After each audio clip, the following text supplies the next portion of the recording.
When I saw this table was for sale, I really couldn't resist. Although the shiny finish looks a bit dated, I could easily see through it and find the beauty underneath. I couldn't wait to get my hands on it and reveal its natural beauty. Talking about natural, with this makeover I am participating in the Unique Antique Challenge, organized and hosted by the amazing Krystal over at the Crafty Creech DIYs and Furniture Flips. Make sure to check out her YouTube channel. This challenge is co-hosted by myself, since I was the winner of the last challenge. If you missed that winning makeover of me, I'll put the link below so you can find it.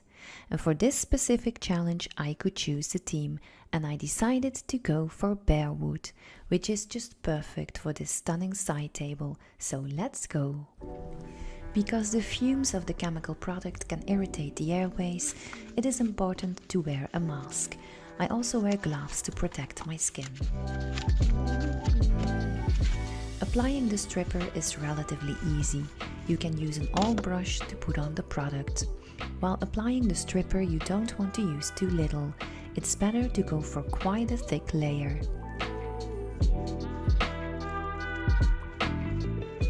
First I went in with a rather big flat brush, but that didn't work well with all the little details in the woodwork of this table. Then I changed to a smaller round brush, what worked much better. When you have a rather big piece of furniture like myself, it will be a lot easier to work in sections. Once I had covered the first section with the stripper, I wanted to prevent the product from drying out. Therefore, I am wrapping some plastic foil around the legs that I just covered with the stripper.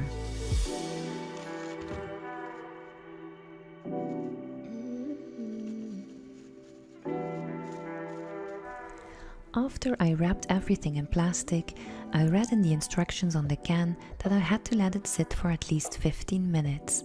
But I let it sit for approximately 45 minutes to make sure the product had more than enough time to work its magic.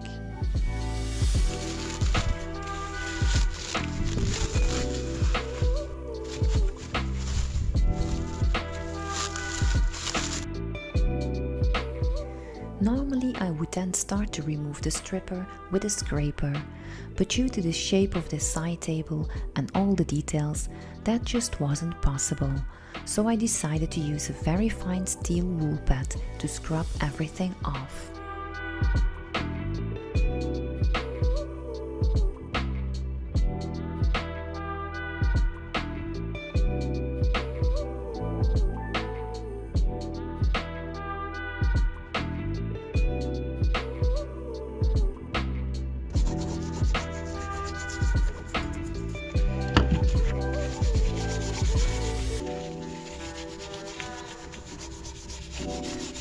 To get into all the little details, I made use of an old toothbrush.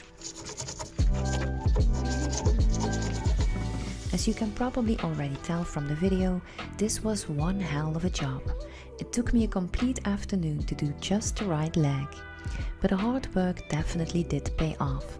I love the rustic feel I found underneath the shiny finish. But I also noticed that I had to go in with a second coat of stripper, since I wasn't able to get everything off in one go. So long story short, I still had a few days of work in front of me.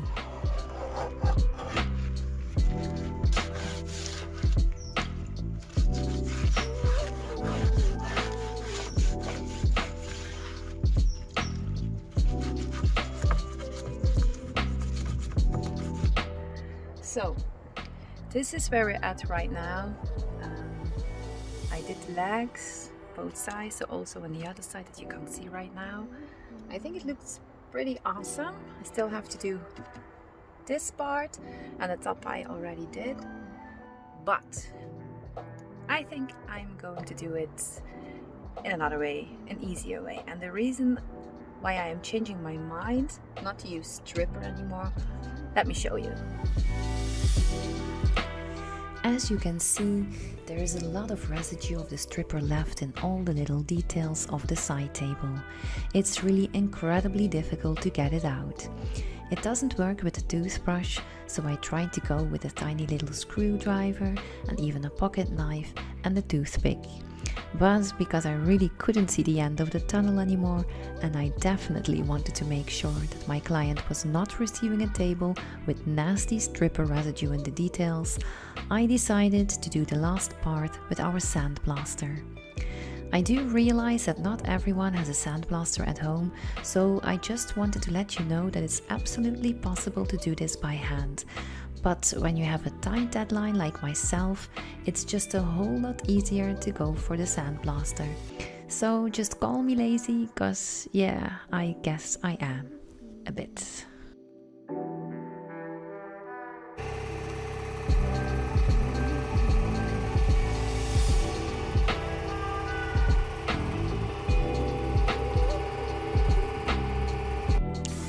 So that's my husband, by the way, behind the sandblaster. He actually already said from the start to use a sandblaster for this project. But hey, whoever listens to their husband, right? But seeing this, I have to admit that maybe it wasn't such a bad idea. That part in the back would have cost me at least half a day to do by hand. And with the sandblaster, at most, let's say 5 to 10 minutes. And the result, I can't deny, is better too. I'll show you a close-up in a minute.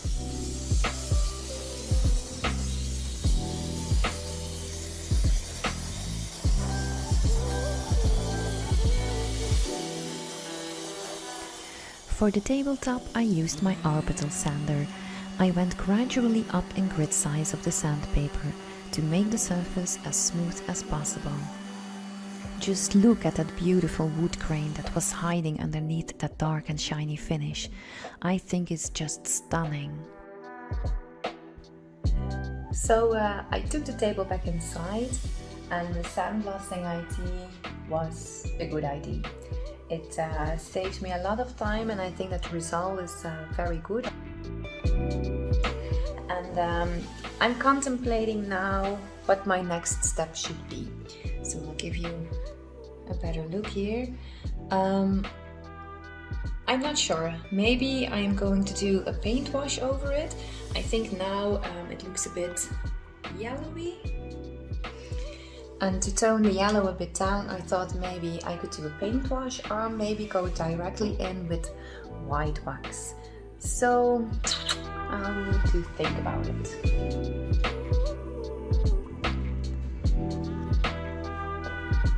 So I decided to go for that paint wash. I chose the color French linen from the Annie Sloan chalk paint range. Since I'm doing a paint wash, I will be needing some rags. Here I'm cutting a few pieces from an old bed sheet. I think it's nice to have a few sheets at hand, since they will be absorbing quite some paint, and once they become too saturated, it won't work that well. So just make sure you have enough clean rags close by. To make the paint wash, I mixed 50% paint with 50% water, and I gave it a good stir.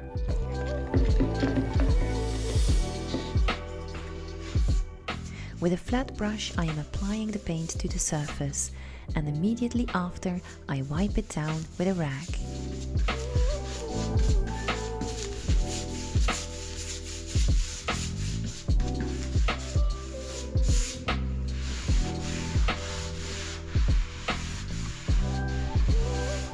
If there is too much paint left to my liking, I just spray a bit of water over it with my mister. It will reactivate the paint, and you will be able to wipe away more of the paint. On the other hand, if you want more of the paint color to stay on the piece, you can keep adding extra coats of paint wash and wiping it back with a cloth until you're happy with the result.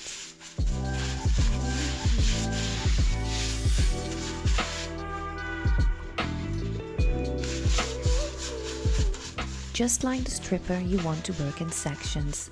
If you wait too long, the paint will dry and it will be harder to wipe it away with your rag. While wiping away the paint, always make sure you wipe in the same direction of the wood grain.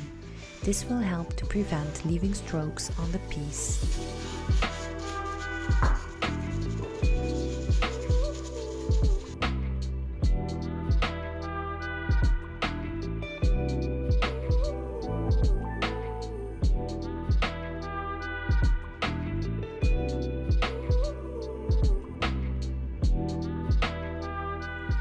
Here's how the side table looked after the paint wash.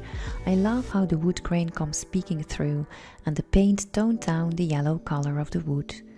As you can see, I did miss a few spots, so I'm going to touch them up with a detail brush.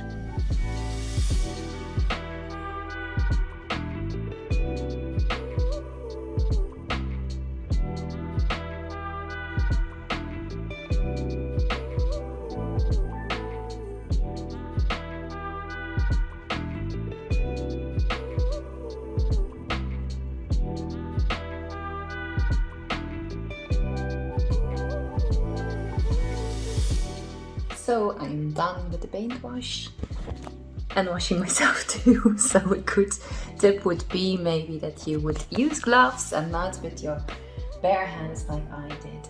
I am really pleased with the result, and now it's time to protect the piece. I sealed the whole piece with white wax. Only for the tabletop I went in first with some clear wax, but for all the rest I used only white wax. After applying a coat of white wax and making sure it got in all the details, I wiped it away with a cloth. The white wax will be left in all the deep grains and lower parts of the details, which is the exact look I was going for. I can't wait to show you the final result. The white wax helped the wood grain come out even more. I really think that waxing a piece is what makes it go from beautiful to stunning. But before I reveal to you the end result, let's have a quick look at how this side table used to look like.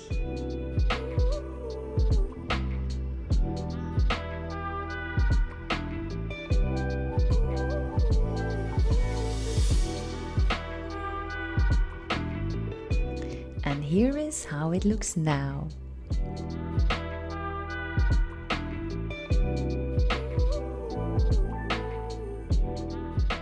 The old and shiny finish was replaced by a natural look.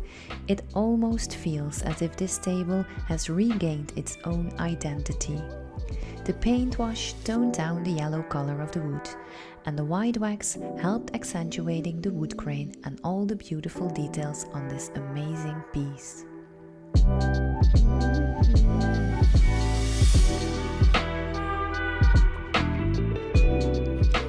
I don't know about you, but I have fallen in love with this one. It will be hard to let go of this beauty.